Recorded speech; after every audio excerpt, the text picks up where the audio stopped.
पश्चिम महाराष्ट्र आणि मराठवाड्यातील अनेक जिल्हे हे यंदा निवडणुकीचा संपूर्ण निकाल पालटू शकतात। ही कारस्थानं यशस्वी झाली तर महायुतीची सगळी गणित विस्कटून जाणार आहे।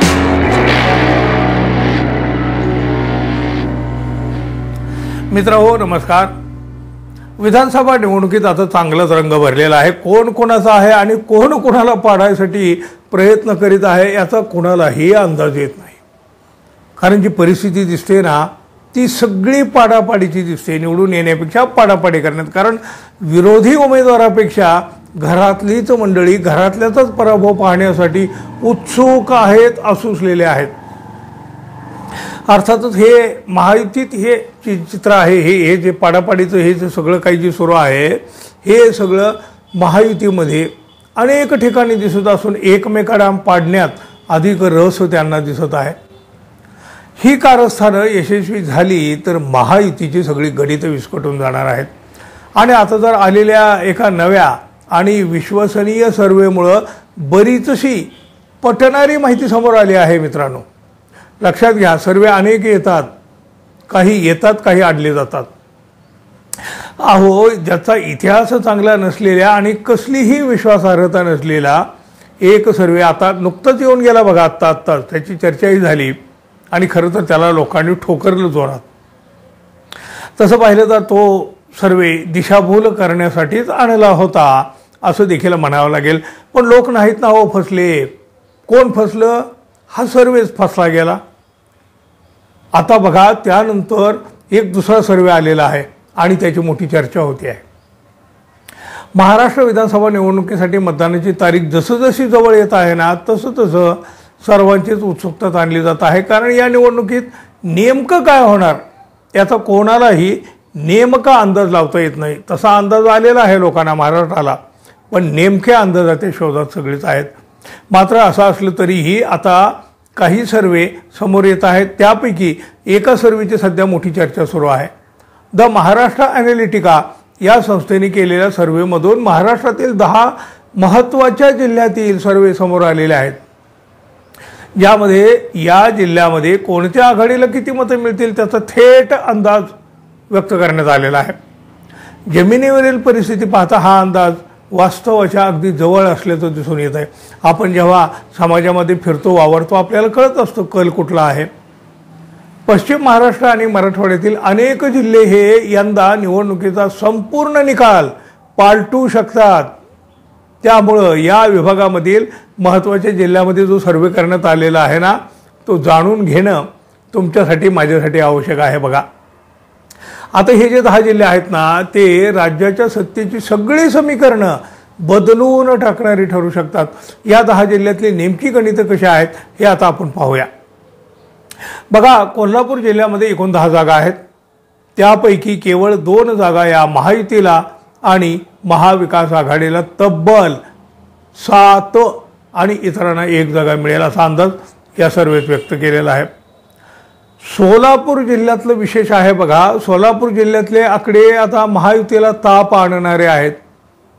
सोलापूर जिल्ह्यात एकूण 11 जागा आहेत। त्यापैकी महायुतीला फक्त 2 जागा आणि महाविकास आघाडीला तब्बल 8 तर इतरांना 1 जागा मिळेल असं या सर्वेमध्ये म्हटलंय। सोलापूर जिल्ह्यातला हा अंदाज तसं जर पाहिलं ना आपण तर निवडणूक जाहीर झाल्यापासूनच आणि कधीकधी त्या आधीपासूनही काहीसं ही सर्वसामान्य जनतेलाही हा अंदाज आलेला आहे। जनते तशी चर्चा आधीपासूनच आहे आणि बघा हीच चर्चा जी आहे तीच सर्वेत देखील दिसून आलेला आहे। सांगली जिल्ह्यात सुद्धा बघा महायुतीला काही आनंदाची परिस्थिती नाही, आनंदाची बातमी नाही त्यांच्यासाठी।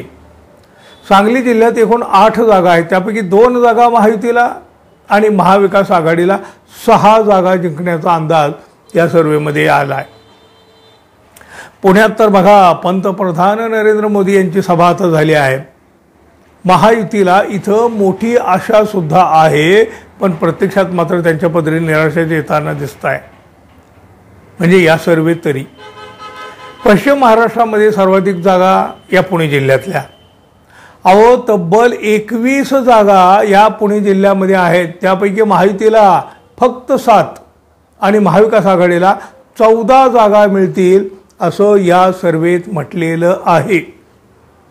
अर्थात हा भाजप आणि महायुतीसाठी मोठा धक्का असणार आहे।